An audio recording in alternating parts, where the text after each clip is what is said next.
A nurse places a healthy baby next to a dying twin, and what happened left everyone speechless.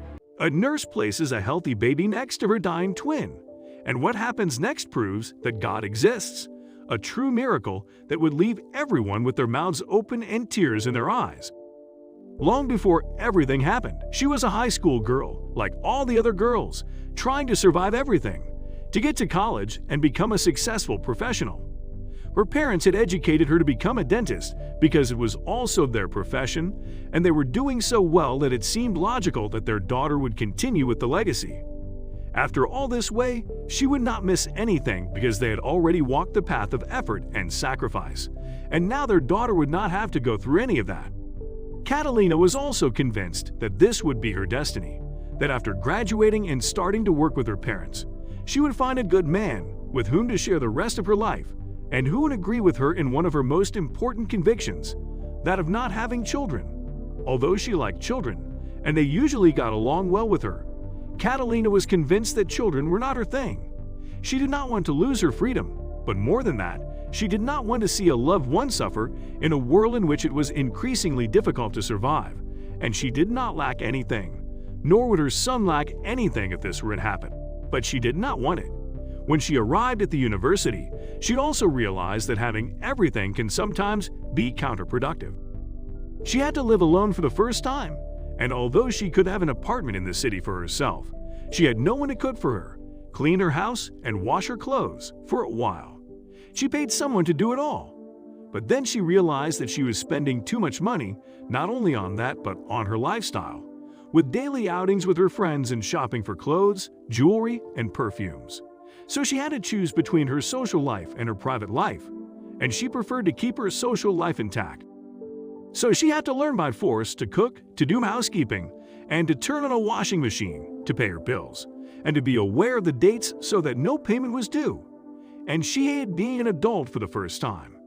And that was when she realized the fact that her parents had never taught her to fend for herself, and had put everything on a silver platter was the reason why now everything seemed so complicated and sacrificed. She also realized that if it was so hard for her to take care of herself, it would be twice as hard if she had to take care of someone else, which only reinforced her desire not to have children.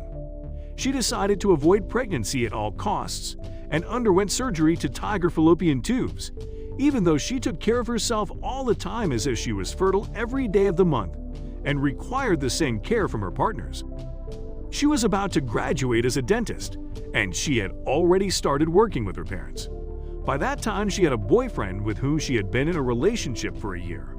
He was a boy whom Catalina's parents adored because he was extremely friendly, came from a good family, and had expressed his intention to marry Catalina since he met her. He had his apartment and a brand new family business that would make their daughter even more comfortable than they did, and that made them happy. Plus, he seemed sincerely in love, so there was nothing more he could ask of life. However, Catalina, who had decided children so long ago, had never taken the time to talk sincerely with her boyfriend about the subject. He knew that his girlfriend did not want to have children, and neither did he. But he had never delved into the matter because he agreed with her not to have children at that time, and he believed that she thought the same way, but instead, he left the door open for the future. Several years later, he did not know that Catalina was talking about never having children until the night he asked her to marry him. Just minutes after she had accepted his proposal, the subject suddenly came up, and he told her that it would be ideal for them to have a child between 30 and 35 years old.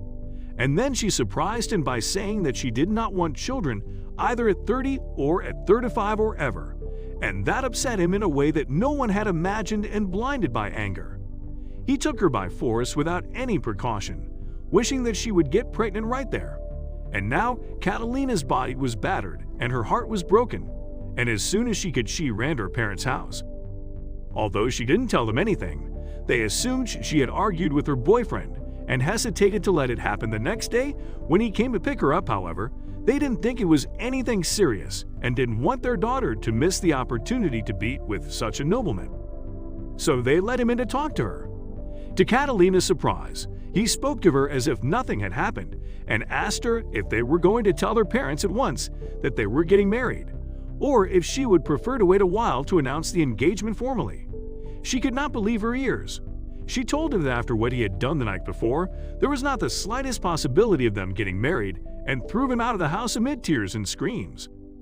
When he left, she told her parents the whole truth, who gave her their full support and told her that she could stay with them as long as she wanted.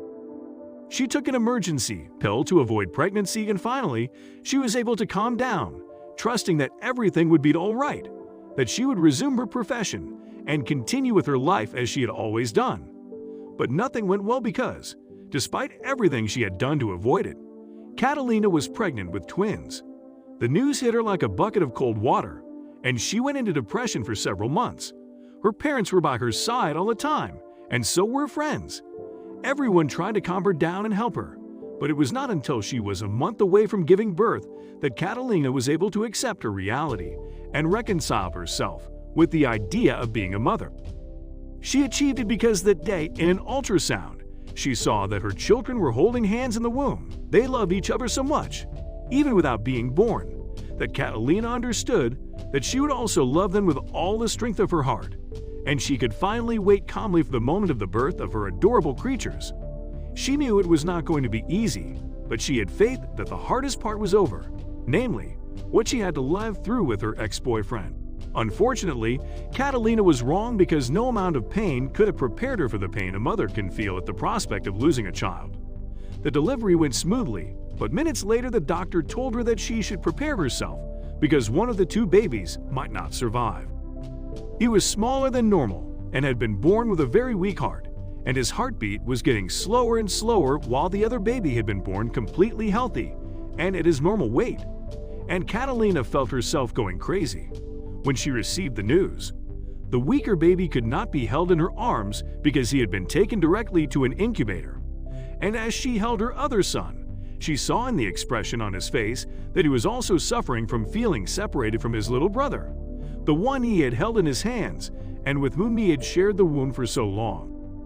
So she asked a nurse to take the baby to the incubator with her other son, so that if it was God's will, at least the two babies could say goodbye.